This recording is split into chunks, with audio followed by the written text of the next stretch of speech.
Hey, thank you so much for clicking on the video. Before we get started, there is a major shift coming to the channel come the beginnings of May, but fret not, I will be very active and streaming regularly on Twitch. So if you have not created an account yet and followed me over on my Twitch channel, that is DarkspiderDavid for the username. So it's twitch.tv/DarkspiderDavid. We're currently holding a goal of 50 followers, so if you can help out with that by checking out the channel, checking out past broadcasts that I've done, and seeing if you like what you see, hit the follow button. You won't regret it. See you then. Hey everyone, David here. So I do have one more headset review for you guys. Chances are it is going to be the last one, but I think it's one that is going to be able to kind of encompass different fields of my whole approach to gaming, and it is for the Logitech G935 headset. And I got it through certain means over at work, and this is meant to be a continuation of the current Logitech G4 and G9 series. So this is kind of like an updated version of the last one, but how does it fare off trying to hit all the right checkpoints for me personally as both a gamer and also as just an overall sound editor when it comes to video editing, as well as music listener and podcast listener. I should throw that in too. Let's take a look. Let's go ahead and take a look at the box. As you can see, it's still got the traditional Logitech branding with the color scheme and palette. Don't mind the little residue there. I couldn't take off the packing slip. But moving on to the back, you got little details on what's waiting for you inside. So let's go ahead and get the unboxing going with my trusty keys. As you can tell right off the bat, there's nothing going on in terms of premium boxing. So not much going on there, except that you do have this little tab in the middle that swings back and forth, which is really fun to do. Anyways, awaiting inside is going to be the headset itself, enclosed in plastic, and then awaiting inside the little doohickey that goes back and forth is actually going to be the quick start guide, and then two cables, one being the 3.5mm jack cable and the micro USB charging cable. Alright, so let's tackle the actual headset itself first. So first and foremost, rectangular cups enclosing the ears, and they went with that design of the headset, so that makes it easy for it to stand up here without me having to order an actual headset stand to display this thing and for reviewing purposes. So I'm glad about that. But this is, like I mentioned at the beginning of the review, a continuation of their Logitech G4 and G9 series, specifically the G933s, which I've seen in stores ranging from Best Buy to Target and even Walmart a couple of times, but I never really tried them on personally, especially because they're the public trial versions. They've been on many of years, and I'm a germaphobe, so I'm not going to be doing that. But I recognize that they do share the same form of architecture. They're going to have the same kind of design. They even carried over the little triangular patterns going on the inside of the actual cups themselves, as well as the little pieces of the plastic holding the cups in place here at the very top. And of course, your traditional Logitech branding, from the G's on the side of the cups to the G on the top of the band right there, as well as the overall aesthetic and look with the little lines going down right here. The actual surface of the cups is a little cleaner. I remember that the G933s had a little bit more of a vent look here on the sides. This one is a bit more streamlined. It has a broader matte finish with some glossy texturing going on right here on the actual hinges that hold the cups in place. But then you got some more personalized branding, like the little G935 logo, as well as the G symbol like I mentioned, and this little line kind of coursing through it to give it like that edgy gaming look. However, one interesting thing to note that is completely intact from the G933s is the overall bulk of it. These headsets have never been short of bulkiness, and that's because they've always been kind of designed to be that stationary style type of headset for the gamer. They're not necessarily designed to be not just for gaming, but for also other things like listening to music on your phone or listening to podcasts or doing any kind of visual or audio design sort of work.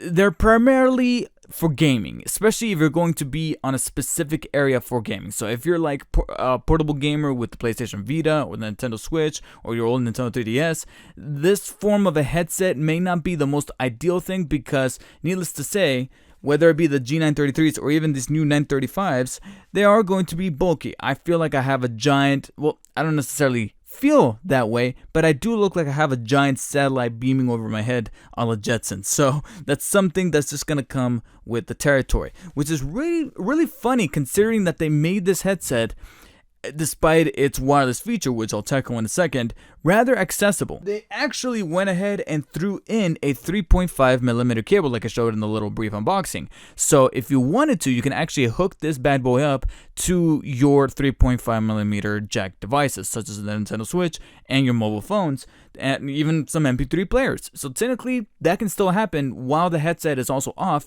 conserving battery, but considering how hefty it really is in terms of mass design, I don't know if that's particularly ideal. Thankfully though, unlike a particular headset I reviewed recently, HP Omen's, this is not necessarily that weighty of a headset, because even though it is husky and bulky, it's not necessarily super dense on the inside. It is a little bit plasticky, and at times the plastic feels, I don't want to say cheap, but at the same time I don't want to say necessarily too premium, but because of that, it's able to make itself a little bit lighter, because it's hollow in certain points, especially around the band and the little hinge area, and that's what makes it easy to be on the head.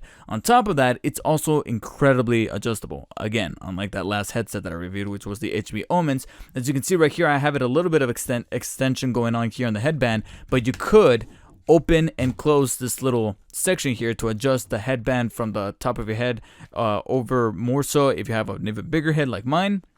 And it is ratcheted, so it's not going to feel loose in place, so that's very good.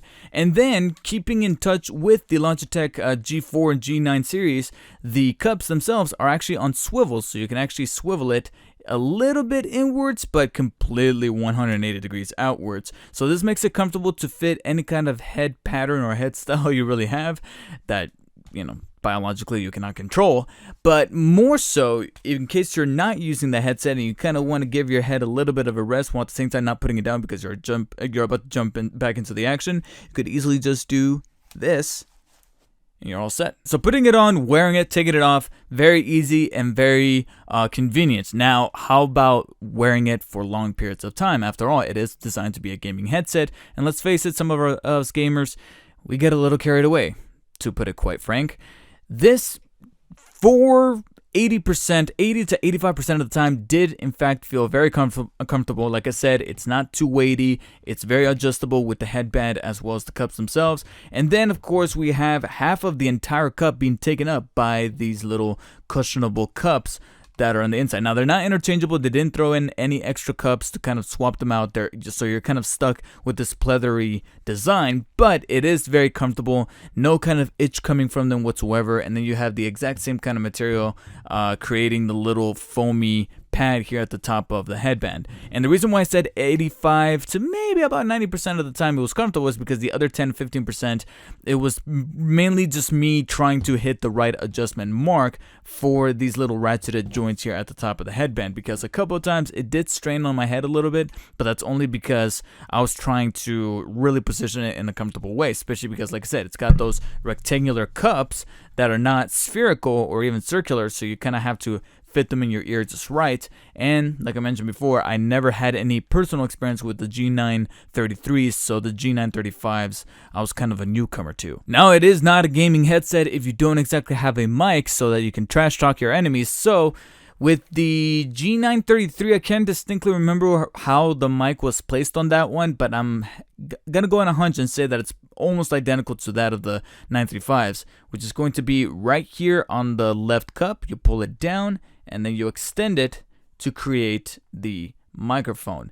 Now, I will admit, similar to the headset, this microphone doesn't necessarily feel the most durable, most premium quality, and at times it could feel a little bit cheap, especially with the stick right here, that I feel like if it's sticking out like this and I bend it the wrong way, or I accidentally leave it out and I just, by some idiotic chance, I managed to step on it, this microphone could easily go. So I'm a little nervous about that.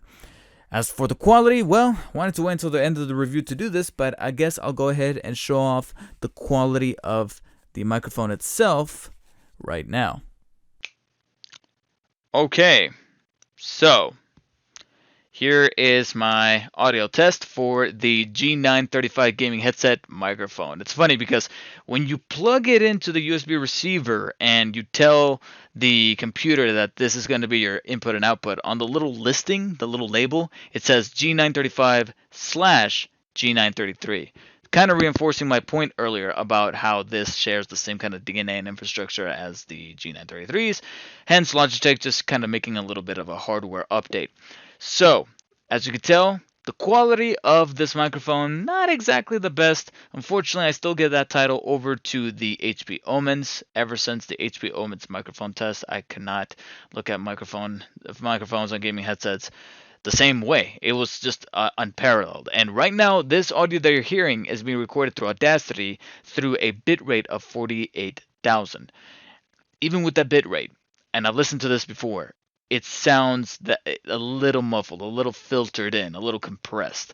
When it comes to testing it out on the PS4, it sounds about the similar sort of way. However, when I monitor myself, it sounds rather clear. It sounded at first like it was going to be HP Omen all over again, but then when I played it back, it had that little bit of compression going on. Hence, kind of reinforcing that, okay, that is something, they did something with that HP Omen where that microphone sounded bomb. It sounded killer. I don't know what they added to it, but it sounded uncompressed no matter what. During playback, through monitoring, the works. It just sounded great. This one kind of takes me back to some of the older or some of the previous headsets that I've reviewed thus far, where monitoring it, hearing myself through the headset, and probably hearing myself through other people's headsets when we're doing like online chat, it's gonna sound great. But for recording purposes and playing back purposes, it's not gonna be the most uncompressed, crisp, and clear quality you're gonna get out there in the market. All right. Let's get back to the rest of the review as we go back to the snapping style. Snapping. It's becoming really popular lately, isn't it? Alright, let's get to it. Okay, so there you have it. The mic test for the headset, sooner than expected. Now, how exactly did I get to perform that test without having the headset connected? Well, that's when the wireless ability comes into play, because the 9 series, the G9 series, is designed to be their premium wireless line for Logitech's gaming headsets.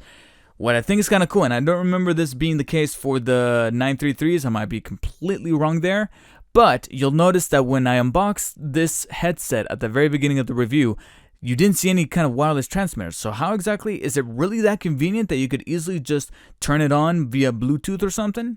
No. On the side of the cups, you actually have removable lids via magnets holding them together. On the right cup, if you remove the lid, you actually get access to the interchangeable battery right there in case it manages to die out and you want to hit up their warranty program. Boom, you got easy access to it right there. On the left side, gotta make sure it's clipped in right. On the left side is where if we remove the lid via the magnets, you actually have access to the wireless USB adapter. This little stick is actually the adapter. So take that, Astro A20s, that goddamn receiver that I have to find a specific place for because I need to have it hooked up to the PS4, but it's thick like a deck of cards, so I have to put it like on the side. This thing just easily sticks out of either your PC or your PS4 or even Xbox One because it's actually rather universal for which consoles it works with, and it's very easy to set up, very easy for the system, whether it be PS4 or whatever, to recognize it, and instantly all the audio heads over to your headset. So this is exactly how you get everything kind of connected, and it makes everything seamless. Of course, you got to make sure that the headset is switched on. And once you do, you'll notice that the RGB lighting, which I'll cover in a second, starts up and you'll hear a little doo-doo-doo-doo. And now you are on track to test out the wireless functionality, which I gotta be honest, I was going to say very surprising, but it does come with a little bit of a catch, so to speak. The surprising aspect about the wireless ability for this headset is that there's a tremendous amount of distance you could put in between you wearing the headset and whatever you have it connected to. I hooked this bad boy up to my PS4, or was my PC, doesn't really matter, they're within the same distance, and I walked literally all the way to my kitchen that started to kind of head into the direction of my backyard, and it was still going. The audio was still going. It was not even cutting out like it was with the God, what was the headset? The wireless headset, the Astro A20s. Yeah, it was the Astro A20s I tested. Didn't even get to my room before it started to cut out on the sound. It was with these guys that I managed to get all the way to the back of my kitchen. That's, like I said, towards the back of my house, and the audio was still going through. It wasn't even cutting out. I was tempted to test it out going outside, but I just didn't want to risk anything happening to the headsets themselves, and I just bumped into something, okay? And I was thoroughly surprised by the amount of distance, and that leads to plenty of possibilities where I could be listening to a podcast off of my computer or a piece of music or something, and I could easily just keep the thing going, especially if it's like a vlog on YouTube where the guy's just talking in front, like I'm doing right now, talking in front of the camera. It's not doing anything really special with the video portion of it, so I could just listen to the audio. Oh, I need to get a bite to eat. I go to the kitchen, I'm still able to listen to it. So it opens up various avenues like that I think would be rather convenient for certain players out there, certain consumers out there. The only minor little catch, though, is that I do notice that the battery, in my opinion, is kind of so-so. It didn't take long for me having to recharge it, but the amount of time that it took to recharge kind of compensated for the actual battery life. I think it cumulatively, it took me around the realm of about 7 or 8 hours, which sounds like a long time spread out across like 3 days that I used it at during my little intervals playing Mortal Kombat 11. But then I thought to myself, I was a little surprised both by the distance and also by how quickly the little beeps started to creep up on me saying, hey, you gotta charge up the battery on your headset, which uses micro USB. So in case you lose the charging cable that came with it, then it's very easily replaceable. Although on the side note, I do kind of wish that at this point, especially since this is the latest of the G935 headset line from Logitech, I think it's about time that we start experimenting with some USB Type-C there, Logitech. Make things kind of neater and kind of faster as well. Now let's get down to the brass tacks about the headset, which is going to be the sound quality. Now, generally with some of their more premium headsets from Logitech, or practically from any real gaming headset company like Razer, Corsair, HyperX, etc., the wireless headsets are generally the ones where they try to really brandish and really luxuriate the features that they can kind of throw in there to give you kind of the incentive to spend that kind of cash on a gaming headset, particularly one that's wireless. So with this one, their big hook is that it comes with DTS calibrated 7.1 virtual surround sound. And upon plugging it into my PC and PS4, which are the primarily the two platforms that I tested this thing on, I think that the sound quality is really, really good. I personally, however, feel like it's best on PC when the surround sound is actually off. When it's on, I thought that it sounded kind of echoey. It sounded boomy, but not in the right places, not in the way that it kind of amplified the audio in any sort of real meaningful way. As soon as I turned it off, I thought to myself, actually, this sounds kind of much more natural than it was with the surround sound. The surround sound just sounded artificial in a way where it's just like, okay, you're just trying to make it boomy so that it could sound much more bombastic and like bigger than life. But sometimes when I'm listening to like a vlog or like a podcast, I don't really want larger than life. I want it to be kind of crisp and clear and sound like I'm really there. And honestly, with the surround sound off, having it in a much more natural filter sort of way, it worked best without that surround sound. And that was primarily on PC. When I hooked it up to the PS4, I noticed that the surround sound is on by default when you hook it up to the PS4, and obviously you're not going to be able to change it. However, a funny thing happened. For some reason, it was calibrated enough on the PS4. I don't know if it has anything to do with the audio channels seeping through the USB on the PS4 or the fact that I'm using a PS4 Pro. I don't know, but the surround sound on the PS4 actually sounded good. That's to say that if it's even on in the first place, or maybe that's just the quality of audio that comes out of the PS4 when you hook up the USB transmitter.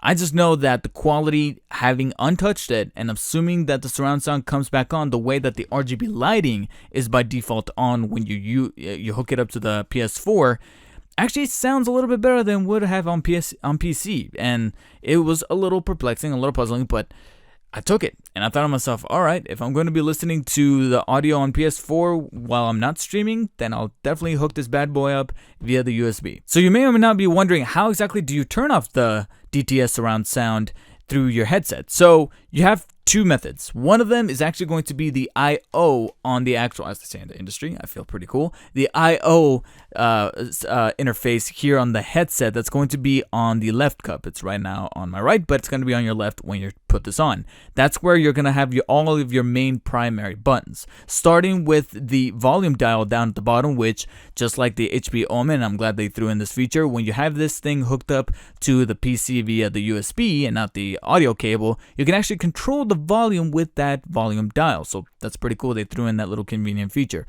Then as you move up, you'll notice you have 3 buttons that have G1, G2, and G3 labeled on them respectively. However, next to them you also see some other little icons etched in. That's because one of them will toggle the RGB lighting on and off and allow you to switch in between different brightness patterns to the point where it just turns off completely and then it gets super bright, but then you can kind of toggle it to be kind of in between the brightness, very low brightness, and just off completely. And then the other one is going to be the button to turn on and off the surround sound. This is the quick access to it where it's just going to turn it on or turn it off and not going to calibrate it in any way whatsoever. Then the top button is which I believe is labeled G3, is actually going to be your quick, easy access to the equalizer button. You press this repeatedly and you're going to be able to cycle through various different presets that the headset has built in, from figuring out whether or not you're playing a first-person shooter, or you're watching a movie, or you want it to be flat, or you're listening to music.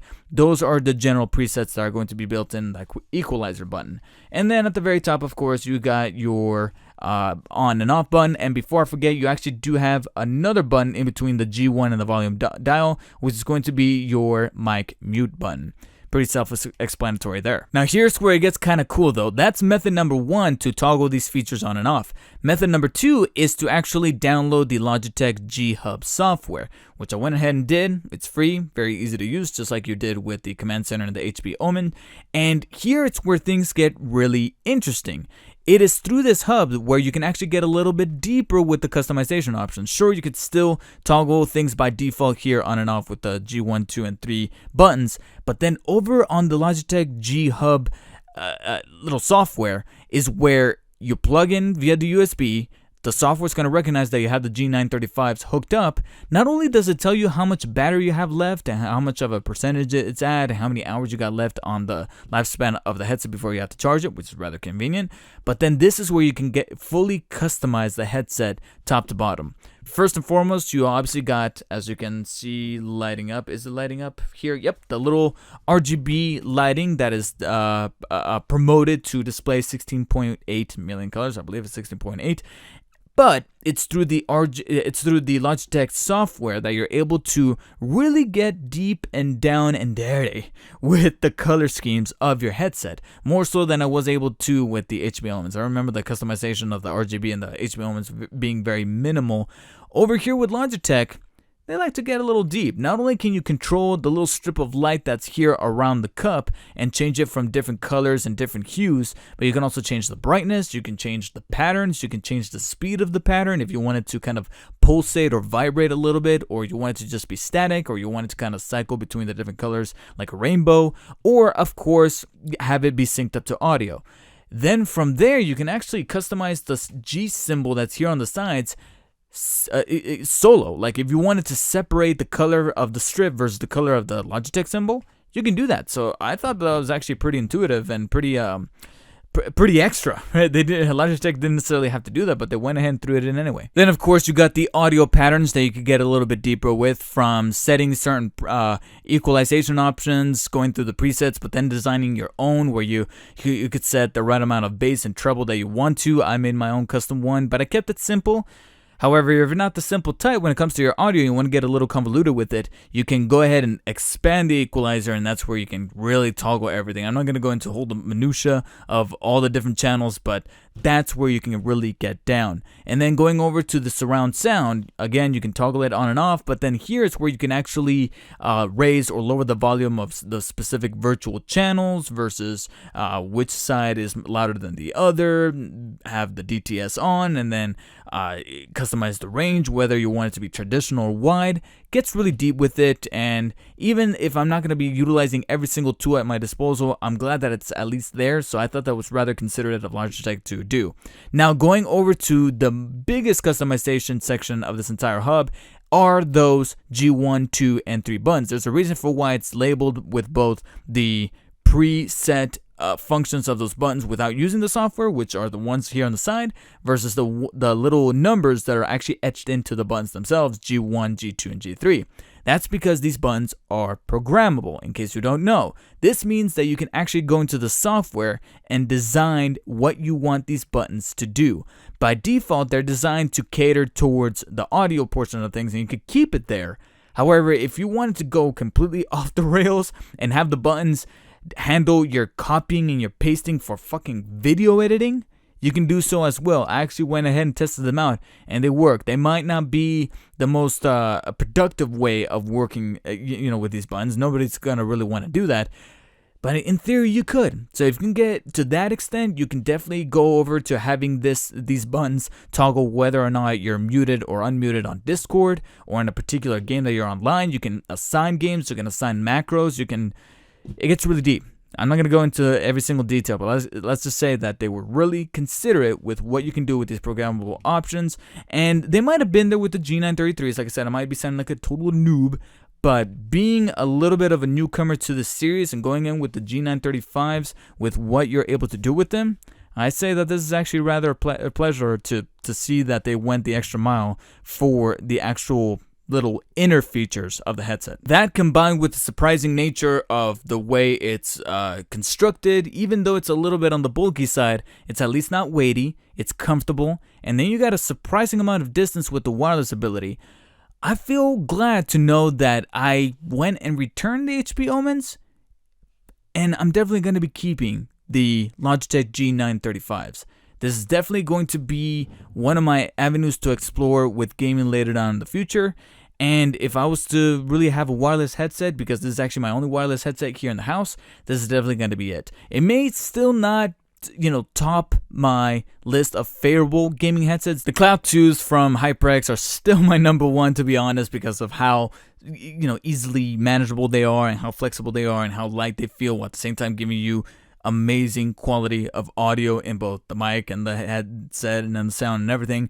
And then maybe I'll say that the G433s, which I have here, that are starting to get a little mucked up, especially with the little module here and the cable that's actually causing a little bit of a short circuitry.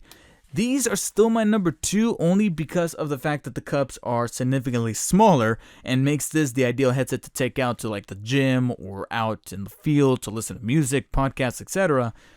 But closing it in at number 3, it's definitely going to be the G935s here, because this is probably going to be my gaming headset when I want to be wireless and when I want to be stationary here at home with my mainline consoles, PS4 and Xbox One. So I'm going to be giving the Logitech G935s, it just fell, a very high 8 out of 10. At about 160, 170 bucks, they're not a bad buy. If you are still, however, a little bit on a budget, I want to say still save your money for them, but I wouldn't blame you if you waited for like a sale, for like a deal. We got the summer coming up, so I know that we're in May now, so we're going to have a Memorial Day weekend sale in some places like Fry's and Best Buy, and then maybe down the line, back to school, etc. There's going to be some PC gaming accessories, and this might just be ending up being one of them. So if you definitely see it on the market, marked down for a few bucks, definitely jump on it. Otherwise, full price, it's still not a bad buy, and it's still not a bad investment if you're looking into some wireless gaming headsets. I'm a little tired. I'm gonna go ahead and wrap up this review, but not before throwing it over to you guys. If you guys own any kind of gaming headsets, what are your best and worst experiences? I really want to hear all of them. Post them in the comments below. Make sure you like and share this video, and of course, do not forget to follow me over on Twitch. I'll be wearing this gaming headset and also be streaming plenty of other games over there, and that's exactly where I'm going to keep most of my content creation after I'm kind of sort of officially done being here on YouTube as a regular YouTube content creator because of the way YouTube's going, and I got to focus on that there filmmaking. But streaming is definitely going to be my avenue to explore, and I'm going to be exploring it very indubitably over on Twitch. So if you want to follow me and my journey there as it continues, go over to twitch.tv/DarkspiderDavid. Link is going to be in the description below. Hit that link, go over, check out past broadcasts, and if you like them, hit the follow button. I would really appreciate it. Thank you guys so much for watching, and I'll catch you guys all on the next video. Take care. The best way I can put it is that pretty much the entire 2/3 or so of season 2, which is comprised of 14 episodes as opposed to the season 1 13, is comprised of an overarching plot called Neogenic Nightmare, if I'm not mistaken. And trust me, when you're finished with this plot, you're going to be so sick of two particular words: neogenic and recombinator. Neogenics. Neogenic device? Neogenics is involved. Neogenic recombinator. Neogenic treatments. Part of the recombinator. Neogenic treatments. Recombinator. The recombinator.